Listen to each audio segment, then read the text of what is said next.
Let us start by chanting Namo Tassa. Namo Tassa Bhagavato Arahato Samma Sambuddhassa. Namo Tassa Bhagavato Arahato Samma Sambuddhassa.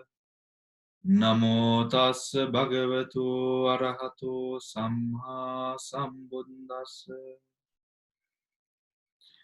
All right. So before we start, to any of you who are new to the session, all the mics will be muted throughout the teaching time. And if you do have a question, you may interrupt me at any time by using the hands up emoji or the clap emoji. When I do ask a question, if it is a yes, you may answer by using the thumbs up emoji. So, wonderful. So in the previous classes, we have gone through the types of truth, ultimate reality, as well as conventional reality. We've spoken in depth regarding ultimate and conventional reality. We've gone through the types or the divisions of consciousness, starting from the consciousnesses pertaining to the sensual plane, the plane of Rupa, the plane of Arupa, as well as the Lokottara, or the sublime, or the supramundane plane. We've also gone through the types of fractions between the unwholesome chittas, wholesome chittas, those that are karmically indeterminate, functional, and those that are karmically indeterminate. We've gone through those. Now today we are going to start on the study of the chittas, starting with the 12 unwholesome consciousnesses out of the 89 or 121 unwholesome consciousnesses. Now, before we move on to start, I imagine that you would have gone through the books with regards to the previous lessons that we have completed. So with regards to the previous lessons that we have done, if you do have any questions before we move on to today's lesson, where we will be touching on the 12 unwholesome consciousnesses, this is the time that you can ask your questions. You can use the clap emoji or the hands up emoji to signal to me that you do have a question. If you do not, we can move on. All right. I guess we are all right. Yes. Moving on. Now, out of the 54 types of karma bachara or sense-sphere consciousnesses, the first section of consciousnesses out of these 54 that we are now going to discuss are the unwholesome consciousnesses. They are 12 in number.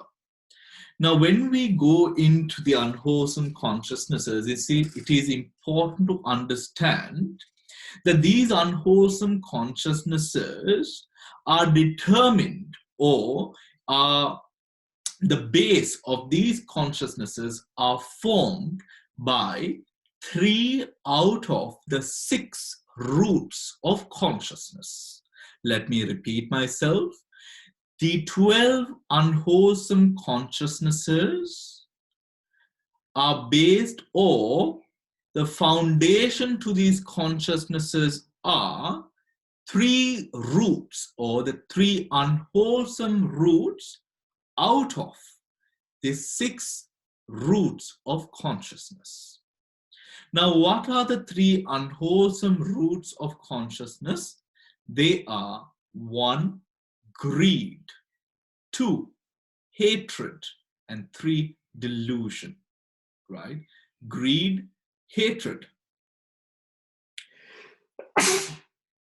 Excuse me. Greed, hatred, and delusion. Now, greed is, or the nature of greed is that one accumulates something. With regards to greed, the action or what prompts greed to arise is the need to have and accumulate something, right? To build on something within you. This is the action of greed, right? Whereas when it comes to hatred, this is an act of friction where you try to get rid of something, to push something away, while greed attracts, hatred pushes away. Now, when we use greed, hatred, delusion, the Pali equivalents being lobha, dosa, and moha, it is important to understand, and you will, that when we use, now for example, hatred, the English word hatred, it is important, pivotal to understand that hatred being the English equivalent of the word dosa, right, in Pali, D-O-S-A, the word hatred in the normal tense that we use the word does not really mean what hatred is, or what dosa is. When we use the word dosa, it relates to all level of friction, all level of emotions that acts in a way of pushing away, getting rid of, and also the very hateful states of mind. Whereas when it comes to the word hatred, it sort of seems to us within the English language that it refers to a certain level or type of friction, which is hateful, which we understand. So please remember that when we use the word hatred in Abhidhamma, it refers to all levels of agitative friction that we have as an emotion, from sadness all the way up to very hateful hate that we would sort of display to ourselves as well as the people around us or the world, right? It is very important to understand that these levels of hate or lust or greed can arise in various levels of power. That sometimes it can be very subtle, sometimes it can be very, very powerful, aggressive as well, right? Now, when it comes to these three roots, greed, hatred, and delusion, right? Greed, hatred, and delusion. How does this work?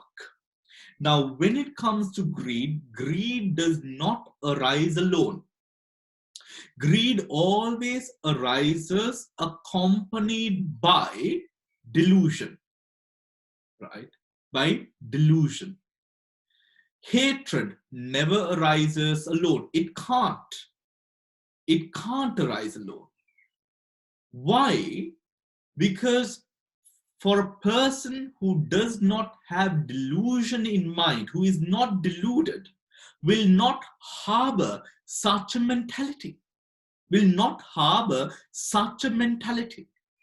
When we go, we use the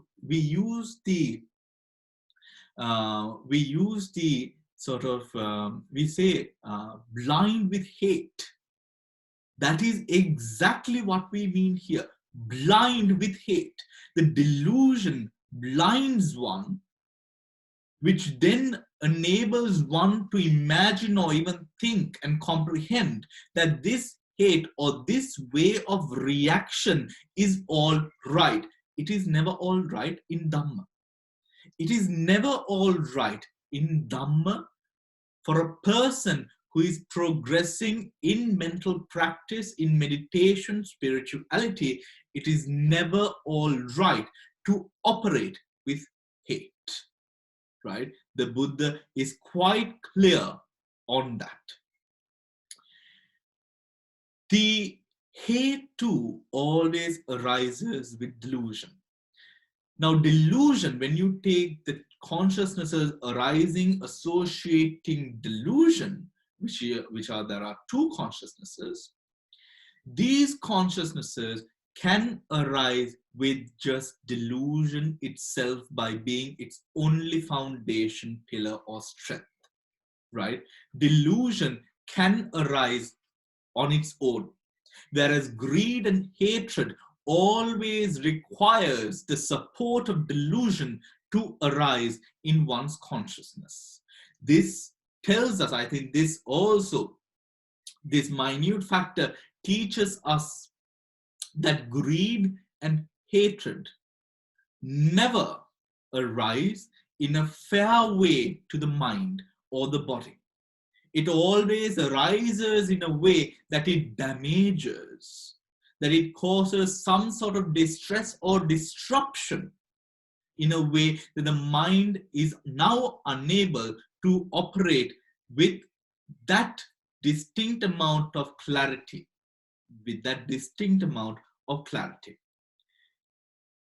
When it comes to both these roots of greed as well as hatred, greed and hatred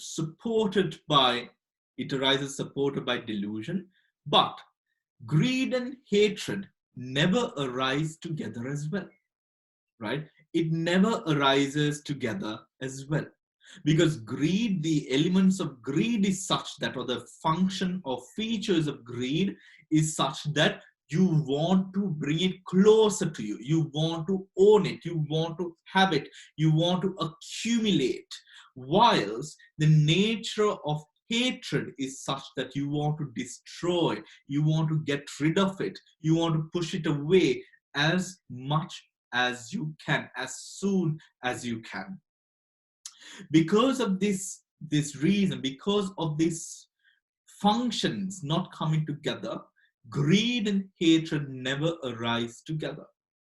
So can you love a person and hate a person at the same time? According to Abhidhamma, you cannot. At the same time, you cannot experience such an emotion. But of course, you can experience such an emotion if it is built through a series of mind moments, enabling various chitta vittis or cognitive strings to arise and pass away in one's mind. So then one might feel sort of confused. One might think that one is confused in a way that one imagines that one loves or wants something as well as one now wants to get rid of it, right? This is what delusion does to one's mind. It confuses one. It makes one indecisive, but we will be coming to that in time, right? Now, if we look at, please turn to page number 32, please. Page number 32, edition year 2000, Comprehensive Manual of Abhidhamma. The links to the Comprehensive Manual of Abhidhamma, if you are depending upon the digital version, is on the Dhamma Center website under resources. You will find the link to the Comprehensive Manual of Abhidhamma. Also, I have been also, please note that there is also the Amazon link to the book on the website as well if you are hoping to purchase the book. Now, as you look at page number 32, this is, yes, page number 32, sense sphere consciousnesses. Now, as we look at the greed-rooted consciousnesses or consciousnesses rooted in greed, there are 8 types of consciousnesses that are rooted in greed. Now, these consciousnesses, right, are divided or shown separately in with the factors of feeling, view, and promptitude. The factors of feeling, view, and promptitude. What are the factors of feeling here, right? There are two factors or two sensations that arise in one when it comes to associating or working together with an element or in cognizing an element with greed. That is either in Pali we relate to as somanassa, right? Joy, or domanas, or equanimity, right? Equanimity, which is neither joy nor unhappiness, right? Equanimity. Why we do not have the feeling of friction or hatred here is clearly because this is a greed-rooted consciousness.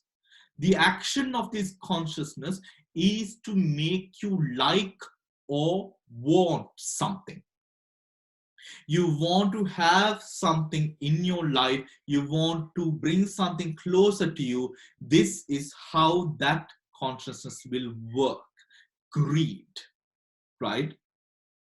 Now, not to say that everything that you want falls under greed, right? The effort that one displays towards the attainment of nirvana does not fall under greed. The need or want that you have to excel in the spiritual path, to be able to let go more and more every day, does not fall under greed. Why is that? Because the imperative nature which must be present within greed is that it should support one's existence in the rounds of rebirth and death, right? In the rounds of rebirth and death, it is something that you accrue or you accumulate towards your samsara in a way that it prolongs your samsaric journey, right? Whilst when it comes to the practice of letting go, the practices of meditation, mindfulness leading to nibbana or the eradication of defilements, what are you doing? You are letting off. You are unburdening yourself by everything, from everything that keeps you grounded within samsara. You are breaking off, taking off the shackles that keeps you rooted or making you very much a pillar of samsara or the rounds of rebirth and death, right? That is the reason as to why, the need or the craving that you have towards the spiritual attainments of sainthood do not fall under the category of greed. Now, the second divisible factor within the consciousnesses of akusala is view. Right now, we've had sensations which are twofold, joy and equanimity. Now we have view. In view, this relates to the view that pushes one to act in speech, body, mind, to act with greed. Have we done it holding a wrong view in mind, or has it been done almost spontaneously without much thought whether what you are doing is wrong or right, about the value or the quality of what action you are now going to perform, right? Devoid of a certain type of view. Then we have promptitude. Now, what is promptitude? Now, this is a place that many people I have found when they do study Abhidhamma, they sometimes confuse themselves with what promptitude is. Now, promptitude is when one would prompt oneself, right? Tell oneself, push oneself through mind to do it, right? To entail the action that you are planning on or that you are going to enact through this consciousness, right? Sometimes, now let us take an example, right? When you are prompting, this prompting can happen. Your mother could prompt you to do something bad. Your friend could prompt you, to push you, to motivate you to do something. Or your mind could very well prompt you as well. But sometimes you could be operating in such a blasé manner that you don't even think about it much, that it is unprompted, that you just do it. It is so normal to you that you, that you do not have a push, but you just spontaneously act in it, right? So these are the three classic, or rather three divisible natures within the unwholesome consciousnesses that arise in every human being plus being in the Kama Vachara or the sense sphere plane predominantly, right? Let us look at the first consciousness. Somanassa in Pali, Somanassa Sahagata, Dittigata Sampayutta, Asankarikang Ekang. Ekang means one, right? Now, what does that mean? One consciousness accompanied by joy, associated with wrong view, unprompted, right? Unprompted. The ekang, which you find at last, please look at the Pali wording. The ekang, E-K-A-M, that you find at the end of the sentence is, when translated to English, is taken to the front of the sentence. So saying one consciousness, ekam, right? Somanassa sahagatang. Sahagatang is with, right? Accompanied by joy, right? Somanassa is joy. Now remember, this joy, we spoke about the sensations being fivefold in Abhidhamma. The sensations being fivefold in Abhidhamma. Whereas in the sutras or the discourses, the sensations are regarded as threefold. Somanassa, Domanassa, Upekha. Or in English, pleasant, unpleasant, and neither pleasant nor unpleasant, Upekha. In this Abhidhamma, we regard sensations as fivefold. Joy or pleasant feelings, unpleasant feelings, bodily pleasant feelings, bodily unpleasant feelings, and feelings that are neither joyful nor painful, right? This is quite important in Pali. Somanassa, Domanassa, Sukha, Dukkha, Upekha. It is very important to understand the difference between Somanassa or joy and the bodily joy that we experience. The word that we would use is Somanassa and Sukha. Sukha to denote that the feeling is arising based out of the body, right? While Somanassa relates to a feeling arising through the mind, right? The mind. Now this consciousness, right? one consciousness accompanied by joy associated with wrong view prompted. What does it mean?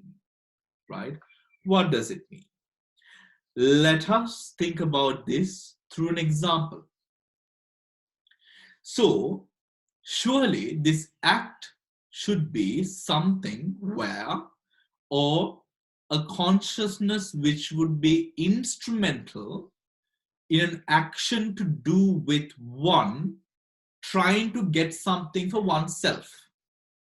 It should relate to an action of an unwholesome nature, right? Example, let us think of an action such as stealing, right? So let us try to figure out an example for the first consciousness. So this one consciousness is accompanied by joy, right? Associated with wrong view. So because it is accompanied by joy, right? Because it is accompanied by joy, so let us think about a child who sees, let us say, a basket of beautiful shiny fruits, apples maybe, right? In a market, right? He looks at this with joy. He wants an apple. The apples are blood red, so clear, and they're shiny and they're perfect, right? Associated with wrong view. Thinking, so this would mean that this boy thinks that it is all right. The action that he is going to perform to get this apple, the boy thinks that it is all right. He thinks that the stealing is quite all right, that he deserves this apple, that this apple is his to take. Now, what does that show? Associated with wrong view. Associated with wrong view. And unprompted. He doesn't think twice about it. He doesn't think, what will my mother say if she sees me eating an apple that she did not buy for me? What would my brothers and sisters ask if they see the apple? Would they imagine? He doesn't think about any of the details. He wants the apple, he thinks it's okay, and he is going to steal it. That is it. There is no sort of contemplation, there is no reflection, there is no thinking twice. That is what makes a consciousness. That is what makes a consciousness unprompted. Do we understand? Can I have a thumbs up if you understand what this consciousness is?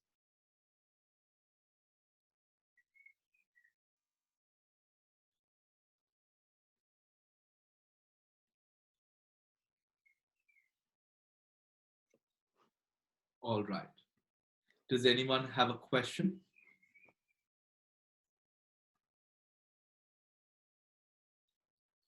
All right.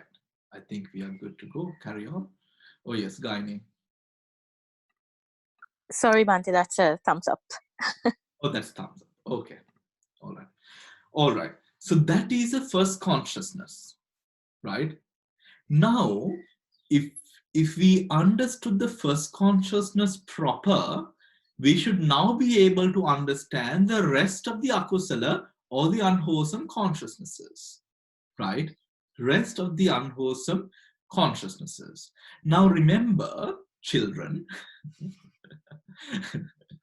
right? Now remember that in the meditation pertaining to the reflection upon consciousnesses, that is Chittanupassana Bhavana in Pali, right? The reflection upon consciousnesses, which is one of the meditations mentioned within the 4 foundations of mindfulness, and one of the very important practices. One of the very important practices, one of the most important practices within the practices leading to Vipassana, right? It is very important to understand these consciousnesses. If one wishes to go deep into the practice of Chittanupassana Bhavana, or in English, the contemplation of consciousnesses, where you are aware of the consciousnesses that arise moment to moment in one's mind. It is very, very important, imperative that one understands the 89, 121, at least the 89 consciousnesses. Right? Out of the 89, the 52 consciousnesses specifically, because we as meditators in a sensual plane, we will associate ourselves more with the consciousnesses that arise in the sensual plane. So there are 52 types of consciousnesses in the 54 types of consciousnesses in the sense sphere, right? So it is very important that you understand the meaning of behind each and every one of these consciousnesses, right? Now, Miri has a question for us, which she has put on the chat. Is a parent wanting to see their child after a long period, right? Is a somanasa sagata ditti gata asankharaka chitta. A parent wanting to see a child after a long time. Unfortunately, yes. Right? Unfortunately, yes. But, right? But this wanting, the word wanting that you use. Now, for example, if we remember or we go reminisce some of the sutras that we want to hear. Now, when the Buddha arrives to certain parks or gardens or jungles or forests near the area of where other monks are residing, the monks, elated in mind, they take themselves towards, they take themselves or go to see the Buddha, right? They go to see the Buddha. Now these monks, I am now speaking about enlightened monks, not unenlightened monks, to sort of go into a greater depth to sort of see whether it will always be, when you would want to see one's child, would it always be consciousness arising with the sensation, consciousness accompanied by joy, with wrong view and unprompted consciousness, right? Now the Arahants take themselves to see the Buddha, right? Now there clearly one is able to go see the Buddha, but this reason behind seeing the Buddha would always be in a noble disciple's mind, something that helps one to progress in one's path towards enlightenment, or to be grateful towards one, to be grateful towards one's, to be grateful towards the teacher who has made the path of enlightenment clear to the disciples who have chosen to practice, right? Now that is not a lobha mula chitta, or a consciousness rooted in greed. That is more a sobhana, or a beautiful consciousness, we call, right? A beautiful consciousness. Now, how, in what instances can, now for example, let us take a mundane example as to where a child, now let us take a child working in London, right, travels back to his parents' house to see the parents, to sort of care for the parents, maybe to be with the parents over the holidays. Now that could also be a beautiful consciousness. That could be a beautiful consciousness, where this is to show or demonstrate more than attachment, to ensure a duty of gratitude, to take care of one's parents, with gratitude towards what the parents have done for one. Now the children visit the parents and be with the parents through the holidays or when the parents are sick, different reasons. Right? Now that could be a jnana sampyuta, or a consciousness rooted with knowledge, and that's something which is beautiful. If the parent, now Mihri, it is all depending on what this wanting is determined by. If it is just to sort of see your children, just to be with your children, to feel their sweet embrace, then yes, it would fall under a greed rooted consciousness. But if it is to, let us say, if it is a noble sort of volition, let us say a noble sort of noble, a noble cause by which you want to see your children for, then that could be a beautiful consciousness as well, right? Let us say for the need of wanting to see whether one's children are doing well for their benefit, or to advise one's children, or something like that, where the attitude is somewhat something which is noble, then that could be a beautiful consciousness. Yes, Veera. Bhante, by definition, Yeah. consciousness is the process by which you cognize the object. Yeah. Right? Yeah. In this particular case, what is the object you are trying to cognize? Yes. So the object in this particular case, now to understand the consciousnesses, we relate stories, right? To sort of understand the nature behind the consciousnesses. But we know as we go on to study Veera, you have studied the Abhidhamma before. We know that for the object, now a consciousness or a chitta viti or a mind cycle of 17 mind movements would take, right, one object. These objects would be, for example, color, shape, all of that, right? Sex, all of that. Now, the object here in the usage of stories here, Veera, is to sort of only understand the nature of what the potential of this consciousness is, right? That is why we are using a story here.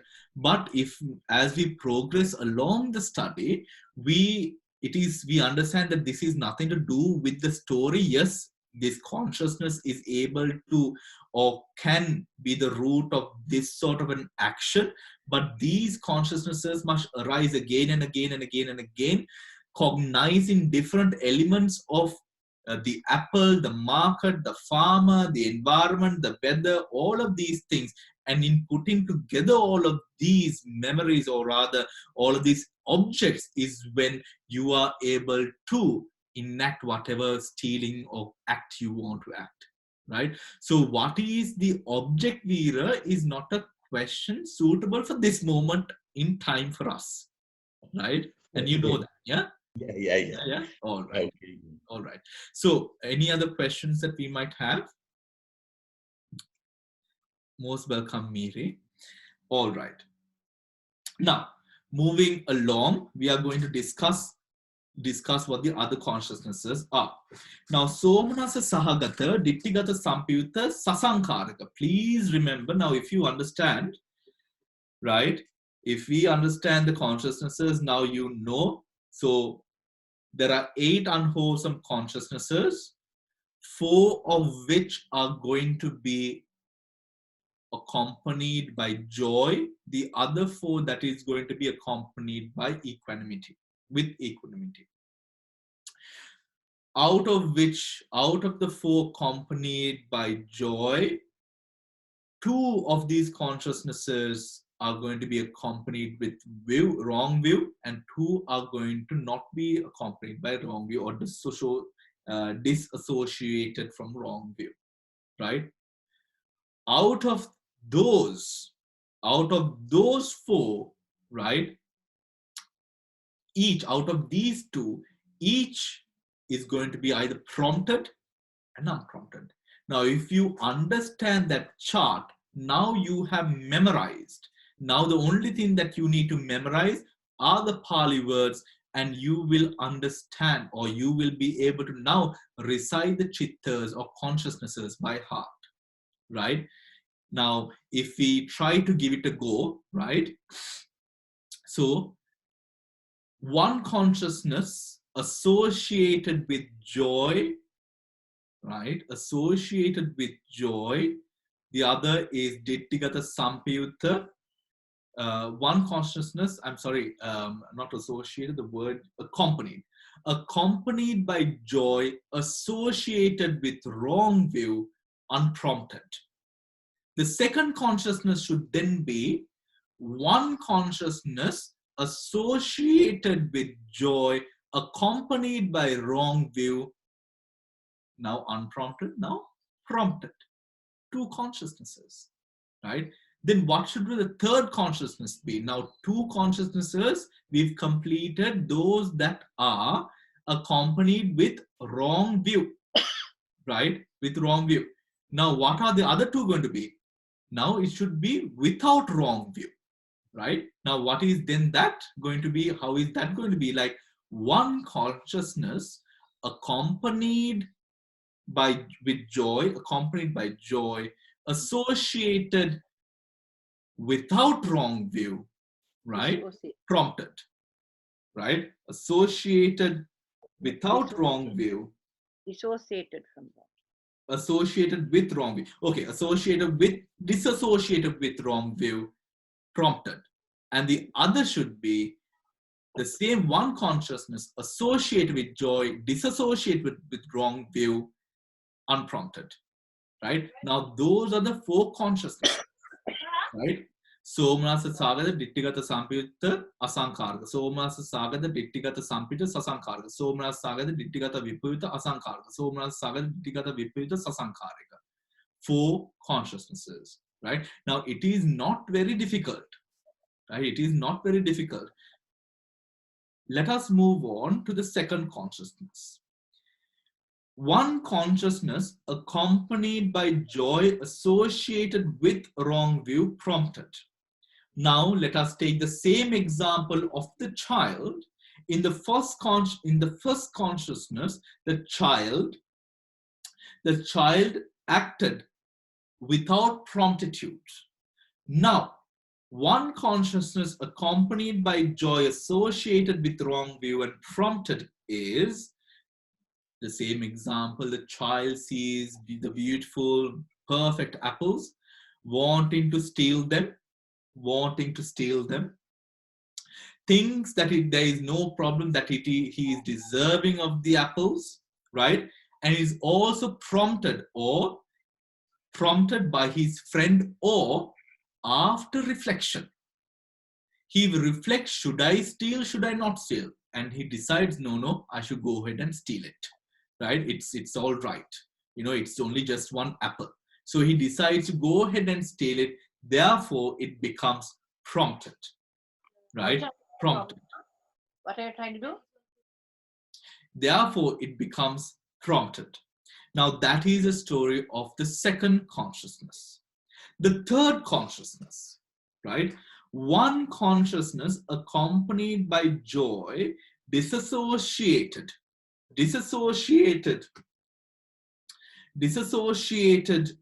from wrong view, unprompted. Now, what does this mean, right?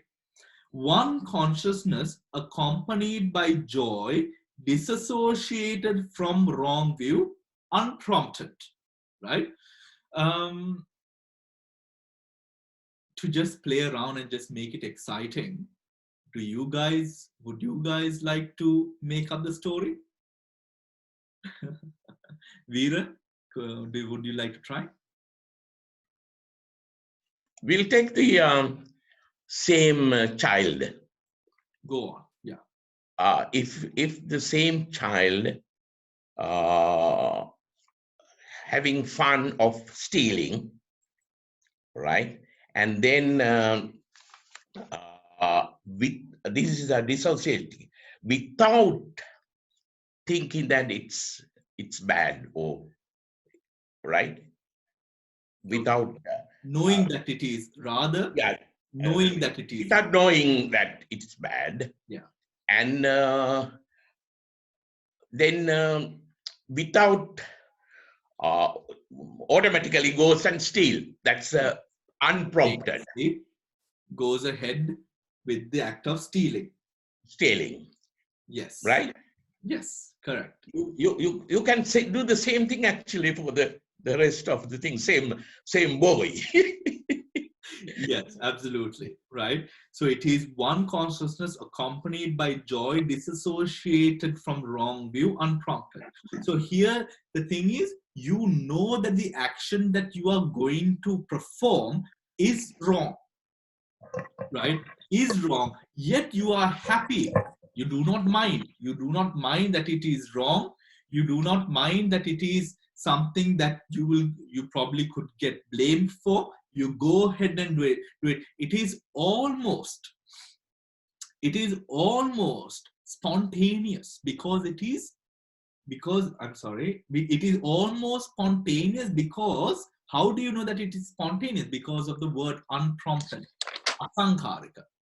That is how you know that it is something which is almost spontaneous. It almost happens naturally. Usually this sort of consciousness would arise in a person who is used to such sort of actions and deeds. Do you understand? You're used to that sort of action and deed. So it sort of becomes an habitual sort of pattern that you can just do it spontaneously. Right? You don't think twice about it. Let us go to the fourth consciousness. One consciousness accompanied by joy, disassociated from wrong view, prompted. Now, if you would like to do this, you could just use the thumbs up emoji and I will unmute your, to just try it. Ru, would you like to go?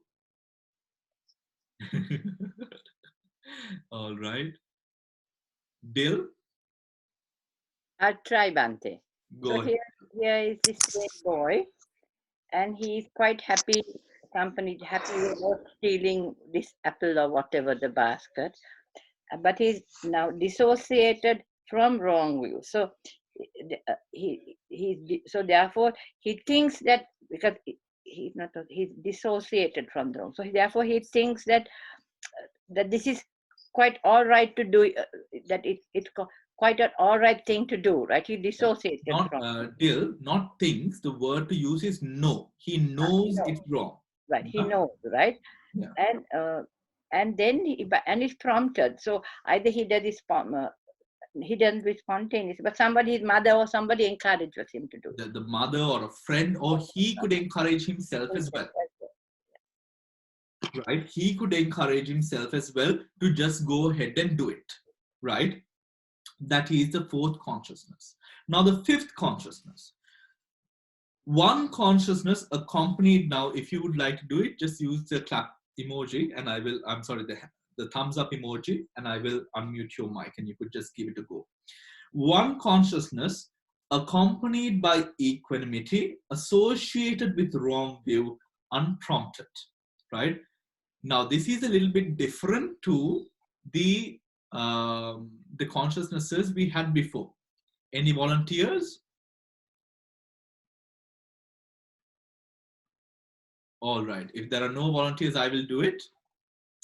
So, one consciousness accompanied by equanimity, meaning with a sense of indifference. Now, this guy could be a professional thief, right? He could be stealing every day almost. It is something that he might be just stealing for the fun of it, or rather just stealing. It is not with a lot of, it's not with joy at all. He's just stealing it, right? Now, can it be Bhante? Yeah. Can it be habitual? It could very much be habitual. Okay, it could very much be habitual, right? It could very much be habitual, accompanied by equanimity, associated with wrong view. He thinks that it is all right, that there is no problem with it, right? He's quite confident on the fact that there is no problem with the stealing, that he is entitled to it, to receive it, maybe anything of the sort. And unprompted. So his mind is not prompting him. So this guy is definitely a professional thief, right? He is a sociopath or a psychopath here, right? It happens almost habitually to this guy, right? So he's indifferent to the whole action, right? He thinks it is all right, that there is no problem in it, and it's unprompted as well, right? So that is like the perfect sort of formula for a person who is a professional sort of person who is all right and sort of deluded, with utmost delusion, thinks that it is quite all right to steal. Now, the sixth consciousness is one consciousness accompanied by equanimity, associated with wrong view, prompted, right? One consciousness accompanied by equanimity, associated with wrong view, prompted, right? Now, this guy is a little bit better. Yes, Veera.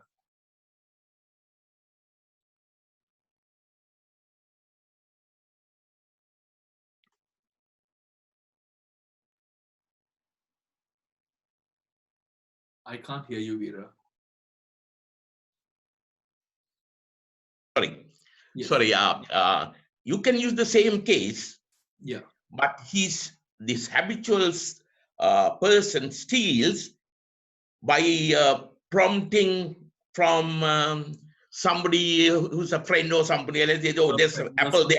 Let's steal. The task can be more challenging, right? Okay. Yeah. You know, so now let's say from the act of thinking, trying to steal from a market, and the act of stealing from a bank, right? Okay. The task can be a little bit more challenging, so it needs a little bit more promptitude, right? Yeah. So, but this guy, anyways, the consciousness, because of the prompted nature, makes the akusala weaker, right? Whilst when you take the fifth consciousness, one consciousness accompanied by equanimity, associated with wrong view, right? That is a bit more powerful and being unprompted as well, right? So the seventh one we've done, right? The eighth one is one consciousness accompanied by equanimity, disassociated from wrong view, prompted, right? Prompted. Now here, right? Now here, did we do the seventh one? Okay. The seventh one is one consciousness accompanied by equanimity, disassociate. So now the thief, the one who is trying to steal, having no sort of joy or any way sensation of the sort, knowing that the action that he is going to commit is wrong, right? Spontaneously abides by the action of stealing. The eighth one is accompanied by equanimity, disassociated from wrong view, meaning he knows that it is wrong, but now he is prompted, he is pushed to do it, or he is asked to do it, or he ponders before he does it, right? Now, these are the 8 types of akusala chittas, right? If one is able to memorize these Pali, right, the Pali or the English, that would be very beneficial to one's meditation with regards to the Satipatthana, or the foundation of mindfulness meditations, right? If we just go through Somanasa Saga, the Dittigata Sampayutta Asankharika, Somanasa Saga, the Dittigata Sampayutta Sasankharika, Somanasa Saga, the Dittigata Vipayutta Sasankharika, Somanasa Saga, the Dittigata Vipayutta Asankharika, Somanasa Saga, the Dittigata Upeka Saga, the Dittigata Sampayutta Asankharika, Upeka Saga, the Dittigata Sampayutta Sasankharika, Upeka Saga, the Dittigata Vipayutta Asankharika, Upeka Saga, the Dittigata Vipayutta Sasankharika. The 8 consciousnesses, right? The 8 consciousnesses. Now, these consciousnesses arise in one all the time, mind you, right? The lobha, which arises in one's mind, when one now is able to sort of break down the consciousnesses through this formula of thinking or pattern of thinking, one loses the sort of the value that one gives into the object of lust or object of greed. That is a reason that within the practice of meditation, mindfulness pertaining to practices such as vipassana or insight meditation, this sort of knowledge is paramount, is of paramount importance to your development in the path, right? Because it is through this that you sort of lose the value. You understand clearly what is it that is pushing me so badly? What is it that in my life I seem to be going behind the wrong things, the wrong people? Why is it that I seem to not be able to control what I eat? Now, all of these questions, in terms of, it is not only with regards to one part, it's only not only regards to people, it's regards to each and what is the reason that I cannot go to a supermarket and control what I am buying? Why am I a shopaholic? All of this is within these 8 types of greed-rooted consciousnesses. Gaini, do you have a question? Yes, Bhante. You can hear me? Yes. Okay. So out of these 8 consciousnesses, is there any one which is having more weight and less weight between these? Because we learned just now 5th one is like somebody who steals a lot. So I'm just conscious about learning that, because a kid stealing apples and a real thief stealing apples, I just would like to understand which one carries more weight. All right. What do you think, Gaini? I think you just actually mentioned it as well, Bhante. I feel 5th one, the one which is having more, carrying more karma or bad karma, because if I may ask you a question, Gaini, right? Yeah. Now let's say now you cook at home, right? So if you are, when do you cook your best? Do you cook your best when you are indifferent to the cooking, or when you like to cook something that you're cooking? Well, both, I think.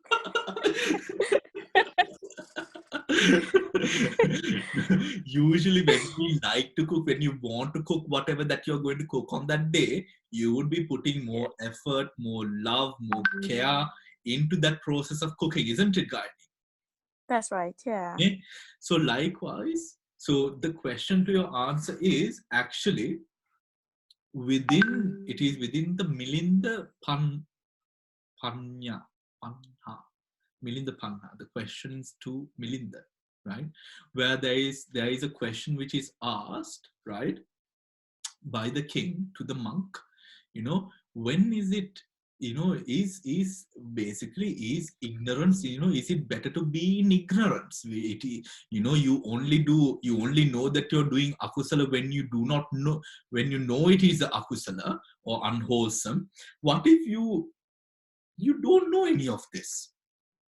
Right? What if you don't know any of this? What if you don't know that that there is something called karma in this world? What if you do not know if hitting or scolding a person is not good in the Dhamma? Then you won't have guilt. Wouldn't that mean that you're better off? Right? That is a question that is asked. And then the monk answers. Yeah, Nagasena answers, I think, the perfect answer. He says, "Great king, if you are given an iron rod, right, and this iron rod, you are asked to take hold of this iron rod, right, and you do not know that this iron rod is burning hot, that it is red hot. You do not know. What would you do?" He says, because I do not know, I would, of course I would go and sort of, grab hold of the iron rod with all my energy, I would just normally just grab hold of it. What would you do if you know that it is red hot, that you would burn yourself? then if I must touch it, I will touch it, but I will be very careful when I'm touching it. I will only touch it with the tip of my finger, but I will not grab hold of it, right? That is a question to your answer. So because of that, the most powerful, unwholesome consciousness within the the 8 greed-rooted consciousnesses is going to be, it has to be something with liking, because it is when you like something that you hold on to it with great might, right? So it should be something accompanied by joy, right? It should also be something with ignorance, right? It should also be something with ignorance, meaning that it should be associated with wrong view, right? And the ignorance becomes so much more powerful when it is unprompted. So it should be Somanasa Sagada Ditti Gata Sampayutta Asankhara. The first consciousness is the most powerful greed-rooted consciousness guiding. Right? Thank you, Bhante. Yeah, thank you. Wonderful. All right. Now we have done the 8 greed-rooted consciousnesses, right? Now, the greed-rooted consciousnesses, right? Now, the greed-rooted consciousnesses are all that arises with regards to anything that you will find some sort of attraction to, right? Some sort of attraction to. Now, let us see what these dosa mula chittas are, or the hatred-rooted consciousnesses are. The hatred-rooted consciousnesses are always those consciousnesses which will work in sort of dispelling, getting rid of a phenomena from your life. You will want to push it away.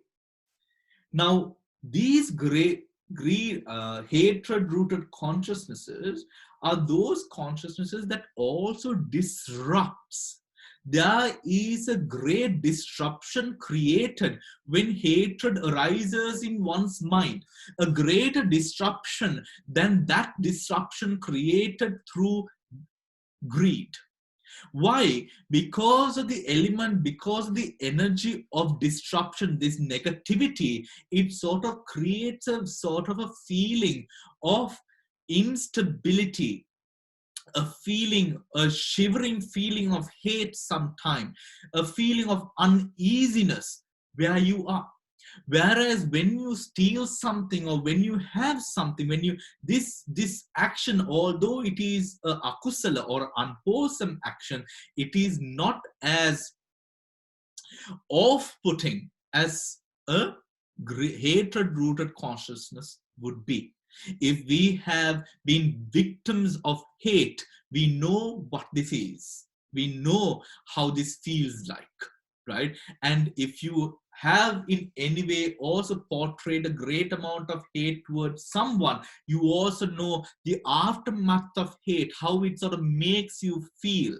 Your body shivers, the face becomes dark and sometimes red with hate. Sometimes you lose the senses, the ability to think properly and straight with logic. All of now, that is the distraction that you create through this hate. Now, all of these consciousnesses, mind you, are able to produce karma. They are karmically potent. They produce karma. Right? Now, what if, I may ask, what if you dream about murdering someone? Extreme example, I know, but you dream about murdering someone, or you dream about stealing something, or you dream about something to do with an unwholesome consciousness. Now, what is the difference between your dream and you actually doing it karmically? Karmically, the dream is unable to affect your rebirth. In Pali, we call it patisandhi. But when you are actually in the process of doing such an action in reality out of your dreams, then what will happen is it is able to reap or effect the rebirth that you would experience in the future, right? It can affect the patisandhi that it has, meaning that it has created such much of energy, negative energy, powerful enough to disrupt the positives that you have experienced or have been practicing or cultivating throughout your life, right? And because now thinking of greed, hatred, right? Thinking about all of these things, if you just think about it, it's very unsettling. It is very ugly. It is something, it's not very beautiful, right? With these consciousness, the energy that is created through these consciousnesses, the confidence that one has reduces. The confidence that one has in the Buddha, Dhamma, and the Sangha reduces. The confidence, the ability, because a person who is in the practice, right? Who is in the practice, he develops this confidence, this unshakable faith in the Buddha, Dhamma, and the Sangha as a result of his wholesome practice. If one is a person who dwells in hate and lust and greed, then that person will most often only come close or use the Dhamma for materialistic gain, or through the fear of the results that one would experience, as a result of these consciousnesses that one has cultivated being unwholesome. So because then there is fear, instability, right? And the lack of clarity, one is unable to really go deep into the true faith and the feeling of faith and the results of vipassana, compassion, kindness, empathy, and those kinds of experiences that absolutely helps one subdue the hindrances for good, right? That is why the Buddha says, he expounds again and again and again, do not allow these 12 to arise in your mind.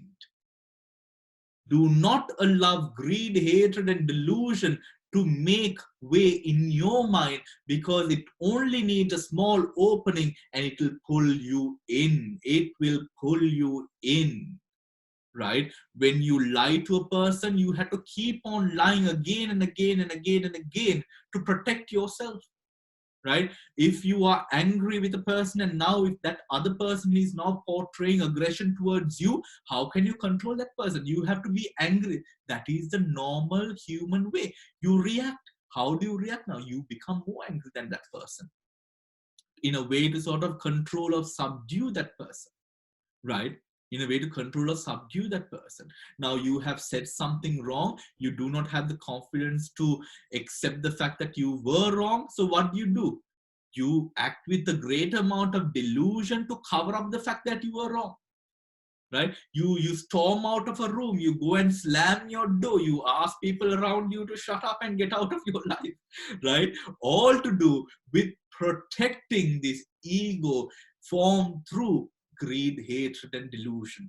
That is the reason that the Buddha has told, no, cultivate that which is good, and your life will be good as well. And it will be easier for all of us to practice that which is good, right? Let us look at the greed-rooted consciousnesses, page number 37, version 2000. Now, the feeling accompanies, now domanassa sahagata, right? The feeling that accompanies states of consciousness rooted in hate or displeasure, right? Now, domanassa is, right, this term, this feeling of displeasure. This is not something that brings you pleasure. It is as if someone is pinching you, causing some sort of pain mentally, right? Where you are not enjoying this feeling, right? What is the other word that is used? Patiga. Patiga, now you have the feeling of aversion, and as with the feeling of aversion, what is now arising? Patiga. Patiga is what? The reaction to this displeasure that you're experiencing. You are pushing away this displeasure. You do not want it in your life. So you're going to push it away. That is the patiga, right? The reaction that you have towards this object which is causing you displeasure is patiga, right? So what are the consciousnesses? There are two types of consciousnesses that are existent and through which we act out of hate. Now, if we take all the wars that have been conveyed in this world, right? All the killings and murders and all of that has been done through these consciousnesses, these two consciousnesses, right? In an act of even disciplining your child, right? It is one of these two consciousnesses that arise, right? It is one of these two consciousnesses that arise, right? Either one consciousness, right? Domanasa sahagata, I'm sorry, page number 36, right? Domanasa sahagata, patiga sampayutta asankarika, domanasa sahagata, patiga sampayutta sasankarika, right? Out of these consciousnesses, the worst is actually asankarika. When you do not think about it, you just act spontaneously without any thought given to the hate. You are a person who probably is inclined towards really hurting someone because you just spontaneously started throwing your hands and feet and body and words around. You are so crazy in a way, because here you now lack the ability to think about your actions, right? Domanasa sahagata patiga sampayutta. A consciousness with displeasure, right? A consciousness accompanied by displeasure, associated with aversion. You do not like the feeling, right? Unprompted, right? Unprompted. You're not thinking about it twice. You're not contemplating whether it's right or wrong, whether that person is deserving of hate or nothing of the sort. You just burst in anger. The second consciousness being one consciousness accompanied by displeasure, associated with aversion, prompted. Now you think about it. You think about, how dare she? How dare this person speak in this way about me, right? Aversion. How dare my child speak back to me, right?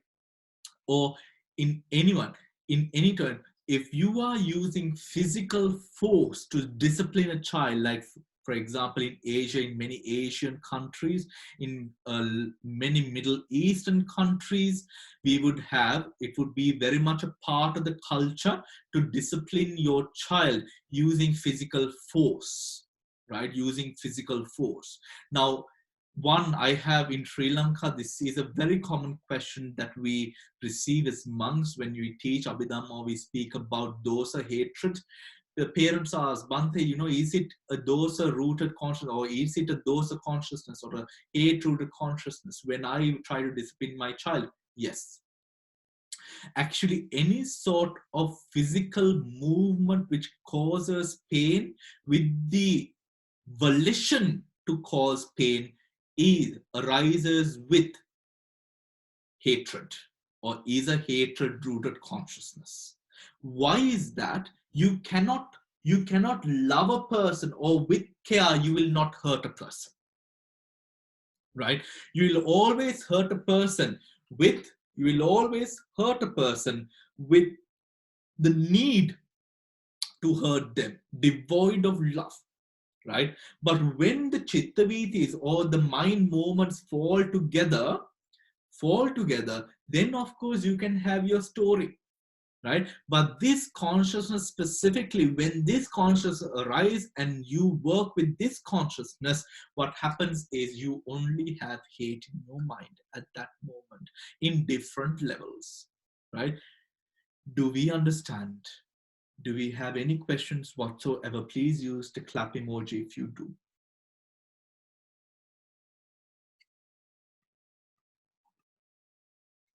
All right. Bhante? Yes, Dil? Yeah.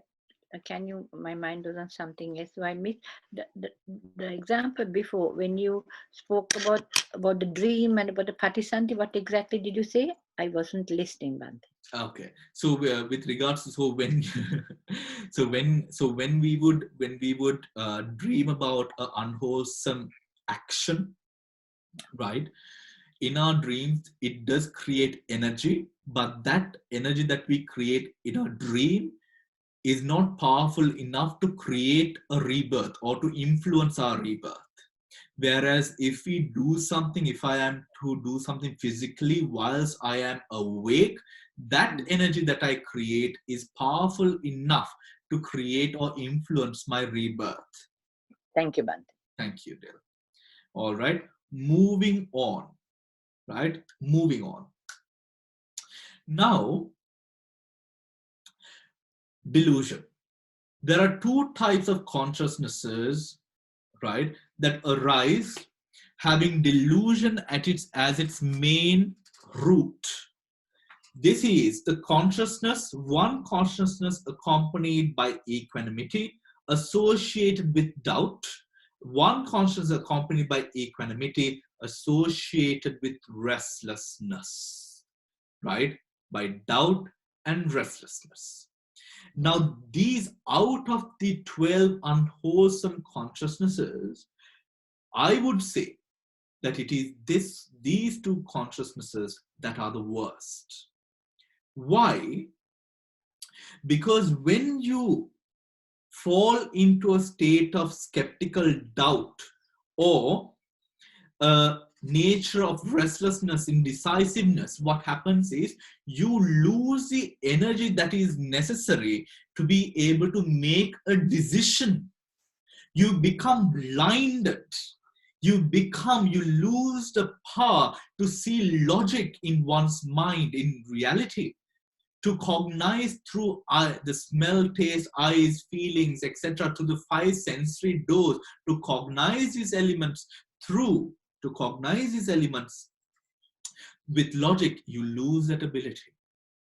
When you have skeptical doubt, indecisiveness, vicikiccha, uddhacca operating, skeptical doubt and restlessness. Now let's take doubt first. This doubt that arises, right? Now, for example, when you do a bad thing, if you've done something that is not so good, right? Within a dignified gathering, you will not have the guts. If you are in your right mind, you will not have the guts to get up and say, I have done this, to sort of gloat about the wrong that you've done, the things that you've stolen, right? Or the wrong that you've done, basically. You will not have the confidence. Why? Because of this vicikiccha or doubt. It breaks the confidence that arises, that is within you. It shatters the confidence. It makes you crumble.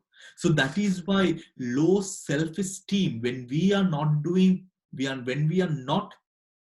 things that are good for us, when we are not in a proper sort of well-being associated schedule, we lose the confidence that we have and we develop insecurities. We develop sort of deep insecurities. This is why doubt.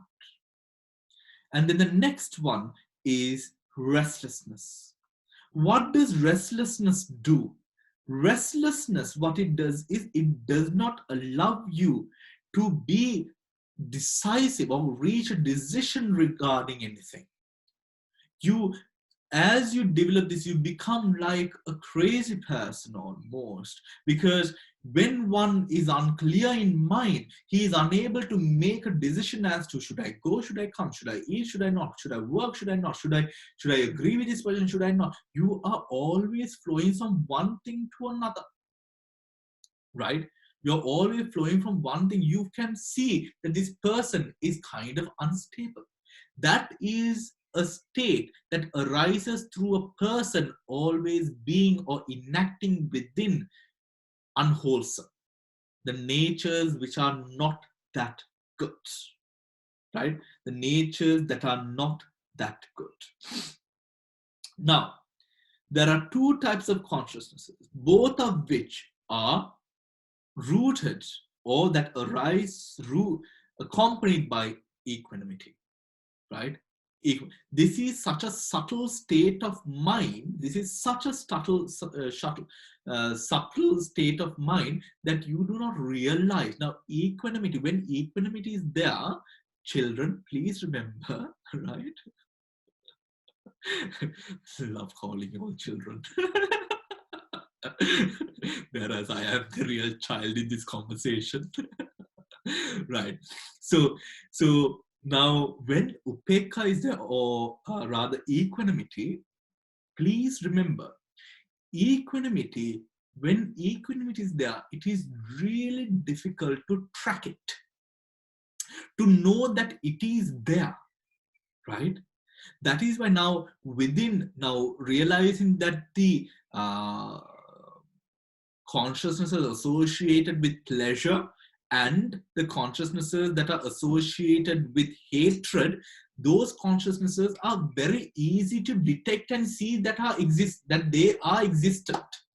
But when it comes to those consciousnesses that are equanimous, it is because we associate, the mind deeply associates or is able to see consciousnesses or anything with the power of the sensation. So the power of sensation when it comes to equanimity is very weak, right? Is very weak. So because of that, it is very difficult to sort of say whether it is arising or not, right? Whether it is there or not. So it demands a clear sense of Dhamma knowledge as well as mindfulness to say, okay, this is the consciousness which is here. Do we understand? Right? Now those are the 12 unwholesome consciousnesses. Right? If we would quickly turn to page number 39, please. To just finish off this section, let us read the examples, right? The first chitta being the example that is given in the book. With joy, holding the view that there is no evil in stealing, a boy spontaneously steals an apple from a footstall. The second consciousness is, with joy, holding the same view as above, steals an apple through the prompting of a friend. From the third to the fourth view, the same as 1 and 2, except that the boy does not hold any wrong view, right?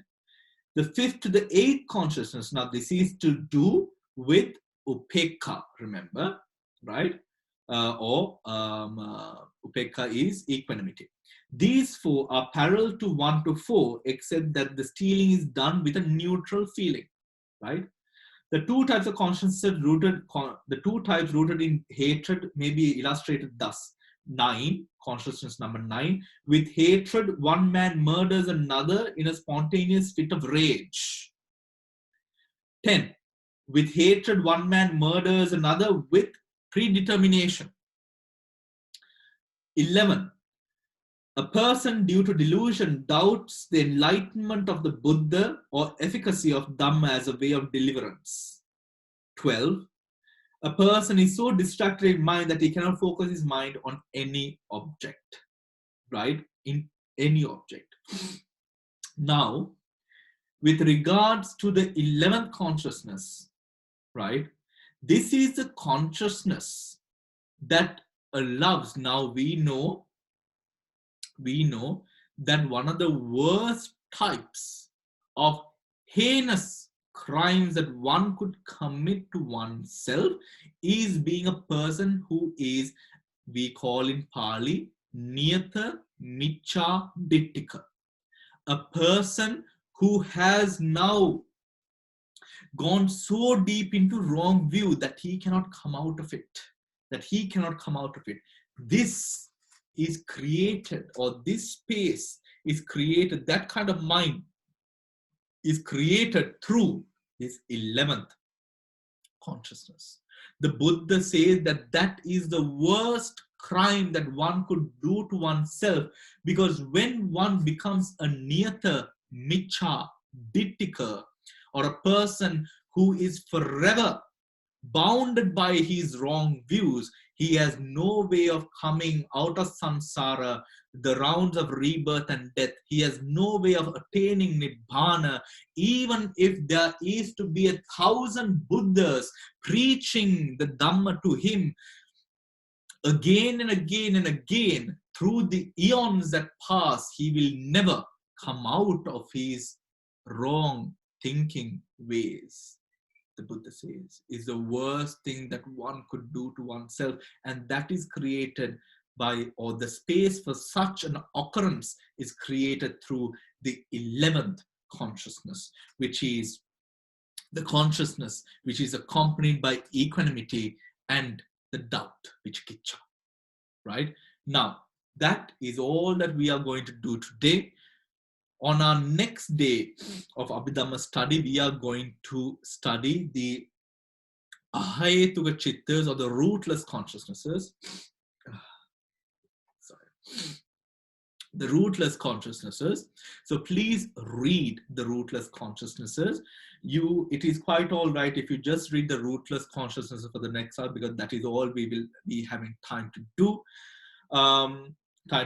So do you have any questions before we close the session for today? Wrap up today.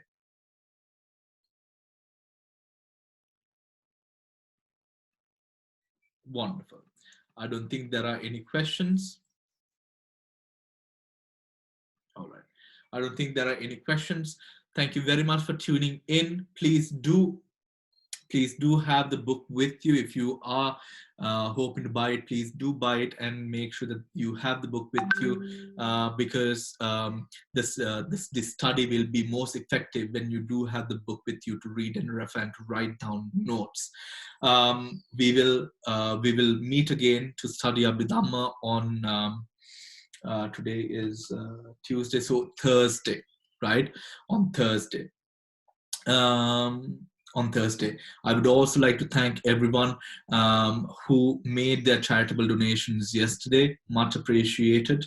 And I wish you all a good rest of the evening, and I will see you all tomorrow for the Sutra class. Good night, everyone, and take care. Bye-bye.